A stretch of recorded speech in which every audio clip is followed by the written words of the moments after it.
உன் புருஷன் உன்னை விட்டு ஓடின பிறகு உன் பிள்ளைய கருமாயப்பட்டு வளர்த்து ஒரு நல்ல இடத்துல கை பிடிச்சி கொடுத்துட்டேன். ஒத்த பொம்பளையா நின்று ஊரு உலகமே மெச்சுற அளவுக்கு சாதிச்சிட்டியே.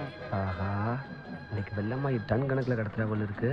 உன்னைய நினைச்சா ரொம்ப பெருமையா இருக்குதுதா. உன் மனசுக்கு நல்ல இன்னைக்கு லோடு ஜாஸ்தியா இருக்கு. நீ வேறப்ப என் மக அண்ணக்கிளிய உசிலம்பட்டில கட்டி கொடுத்துருக்கல.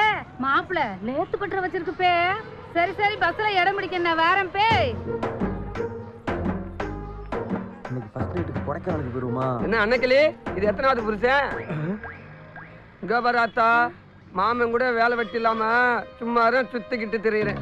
என்னை வேண்ட ஒரு தடவை புருஷன் ஆக்கிறியா? நல்ல வருமானம் வரும்ல. இதுக்கு முன்னாடி இவளுக்கு கல்யாணம் நடந்தது நீ பாத்திருக்கியா? அட நீ வேறப்பா, என் கண்ணுப்பட 7-8 கல்யாணம் இல்ல. எங்க வெள்ளம்மை அக்கா மாதிரி மகளுக்கு வகை வகையா வளகாப்பு நடத்தி பாக்குறதுல உலகத்துல வேற எந்த பொம்மலும் முடியாது. தாத்தா உன்னை ஊரு பூரா கட்டி கொடுத்துட்டு கடைசியில கரைச்ச புளிய கொண்டு வந்தா ஏன் தலையில கட்டி வச்சா? ஐயோ களவாணி பையன் பொய்யே சொல்றான். நெச கல்யாணத்தை நாம தான் பொய்யா நினைச்சிட்டோமோ? எஸ் ஐ ராஜலாக்கி. ஐயோ ஐயோ தாலிய புடிங்கறானே வேற கண்டவெல்லாம் மிச்ச காஞ்ச சிறுக ஏன் தலையில கட்டியா? சொக்க தங்கமங்க போய்தால ஊரே உடைச்சிட்டு போயிருக்கு. தாலிய புடிங்க. ஐயோ